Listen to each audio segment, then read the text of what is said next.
citoyen la am naa droit circuler fépp ci Sénégal kon nañu waxante dëgg su coow amee nañu seet kan moo tooñ ñu jàpp ci loxoom ne ko tegal ci suuf ndax li ngay def baaxul ci réew mi bu ko mënul nag ñun ñépp nag du question par parloo de ñun ñépp ñoo war a ànd mànkoo jàkkaarloog moom ndax lii su wéyee nag la ñu amoon ci démocratie Sénégal te li muy wund mooy liberté bi sénégalais bu nekk am dem ak dikk dem nemmeeku ku la neex loolu la Macky Sall bëgg dakkal ci réew mi ndax dinañ ko nangu ndax di ngeen ko nangu loolu mooy la seule question man nag en ce qui me concerne xalaatuma koo nangu moo tax ma ne leen bu soobee yàlla ëllëg dinañ wéyal nemmeeku tuur bi te bu dee Macky Sall mën na dëgg 46 départements yi 553 communes yi na waajal ay camion mag ay dragon mag ay pick-up mag fu ma dem nañ ci topp rek ba ñu xam fu muy mujje ñu ngi leen di gërëm di leen sant asalaamualeykum chers compatriotes, je reviens à vous à peine 24 heures après ma dernière sortie pour apporter quelques éclairages sur les événements d'aujourd'hui. Ce qui s'est passé est indigne d'une démocratie comme le Sénégal. Ce qui s'est passé est la parfaite illustration des velléités dictatoriales de Macky Sall et de son régime. De quoi est-il question? J'avais annoncé depuis très longtemps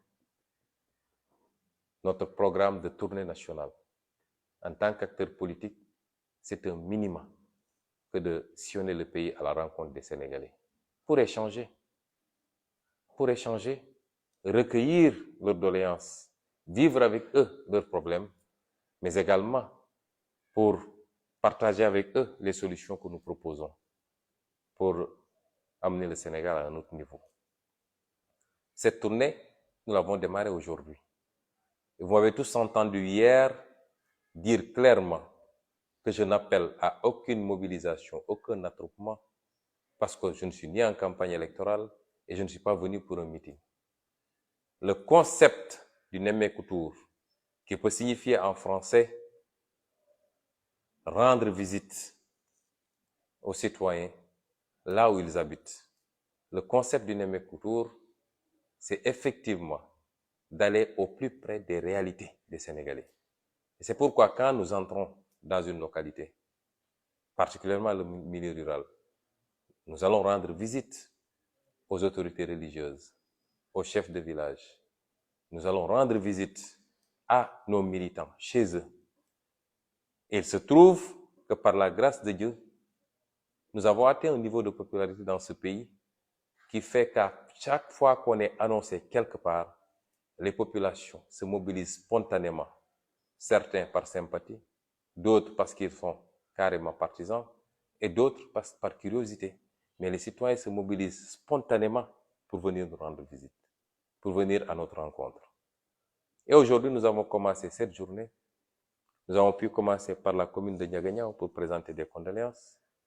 Nous avons continué sur la commune de Nguyen, où nous avons été très bien reçus par les populations. Il n'y a eu aucun trouble à l'ordre public. Nous avons échangé tranquillement avec les populations qui nous ont reçus à la place publique du village. Le chef de village était là, les deux chefs de village, l'imam était là, les dignitaires et notables étaient là, les femmes étaient là, les jeunes étaient là. Nous les avons écoutés et nous leur avons parlé. Nous sommes sortis de cette première étape pour passer dans un autre village à côté, où nous avons rendu visite à l'imam Ratib et à quelques-uns de ses collaborateurs avant de nous acheminer vers Joal. Et c'est là où les problèmes ont commencé. À Joal, nous sommes d'abord allés rendre visite à l'imam. Ensuite, nous sommes allés rendre visite au curé avant de continuer pour rendre visite à la communauté traditionnelle de Joal et enfin au représentant du Khalife général des Mourides qui est une autre autorité qui prie énormément pour nous et de l'autorité publique. Chez l'imam, évidemment, tout le quartier ayant été informé de notre passage est sorti pour nous attendre devant la maison de l'imam. À la sortie, on les a salués et on a continué directement chez le curé. Et le capitaine de gendarmerie et son adjoint sont venus nous trouver dans le salon même du curé. Ce que je considère comme un sacrilège. Parce qu'il y a des us dans ce pays. Et il faut qu'on respecte un certain nombre de paramètres.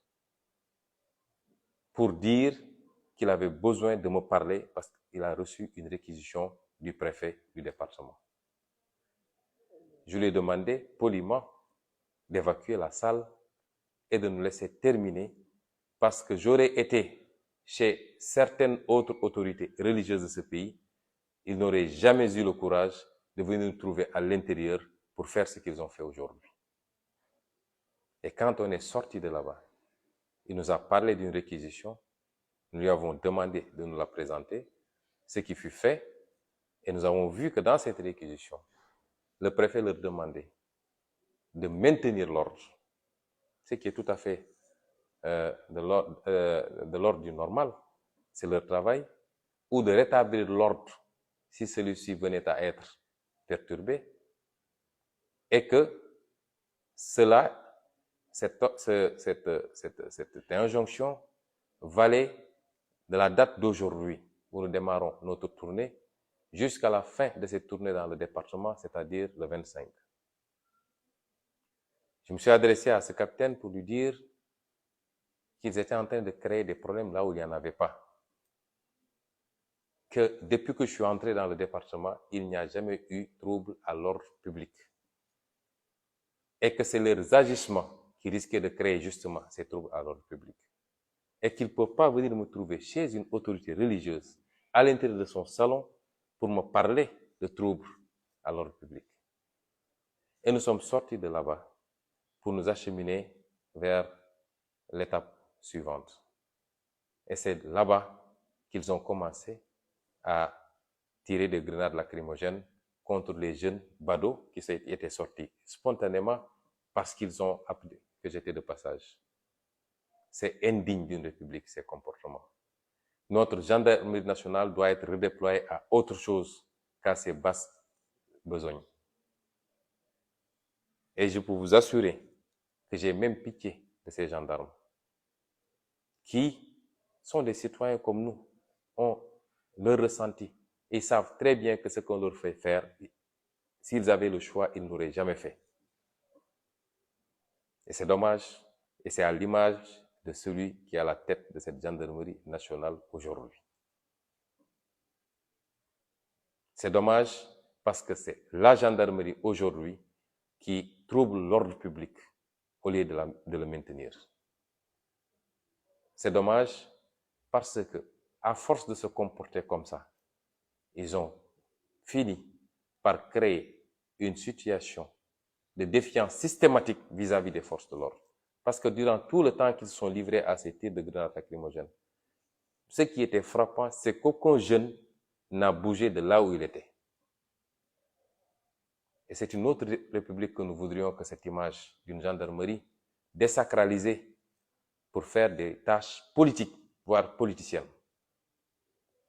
Mais ce que je voudrais dire à M. Macky Sall, parce que je ne m'adresserai pas à tout le reste de la chaîne, ils ne sont pas mes alter-égos, ni mes interlocuteurs, c'est qu'il perd son temps. Depuis 7 ans qu'on se fait face, s'il n'a pas encore compris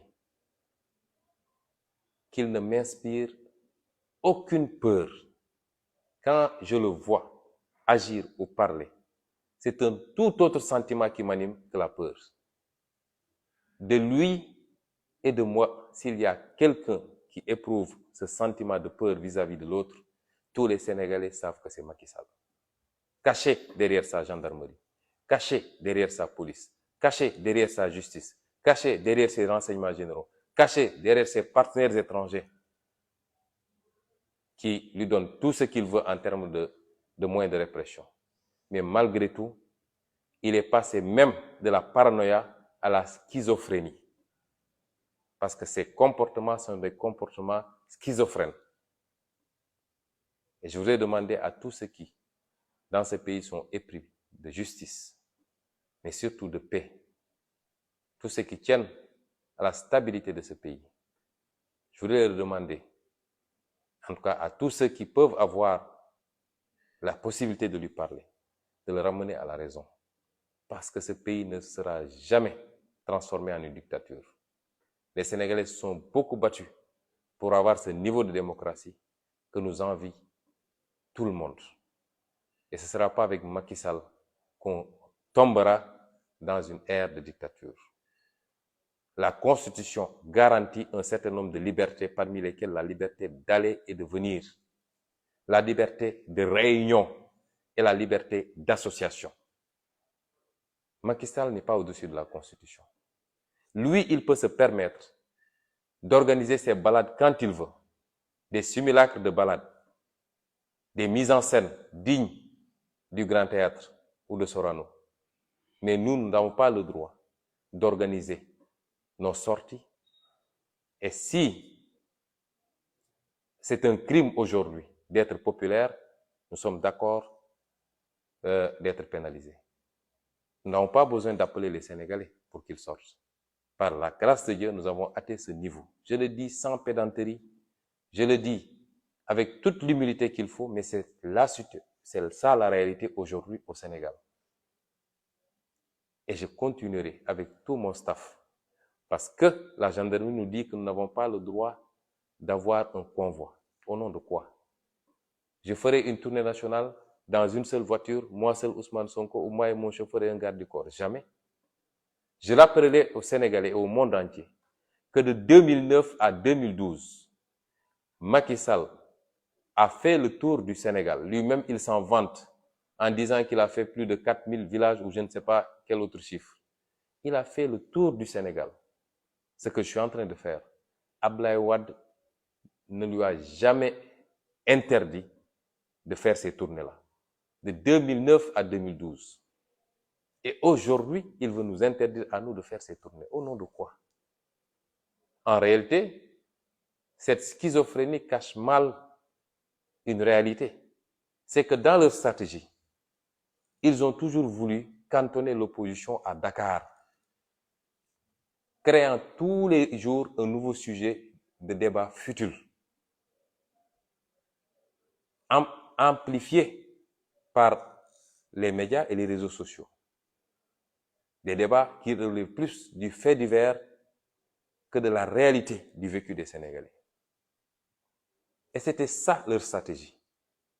Parce qu'ils savent très bien qu'ils ont perdu ce pays, qu'ils ont perdu l'estime des Sénégalais, et que nous, de l'opposition, qui avons gagné cette estime, il ne nous reste qu'à aller à la rencontre des Sénégalais pour parachever le travail. Et c'est ça qui leur fait cette peur bleue, qui les amène à se comporter de cette manière-là. Lui, il a annoncé ces tournées économiques, qui ne sont que des tournées politiques déguisées. Et moi, je n'ai pas le droit de faire des tournées. L'injustice a atteint un niveau extrêmement grave dans ce pays.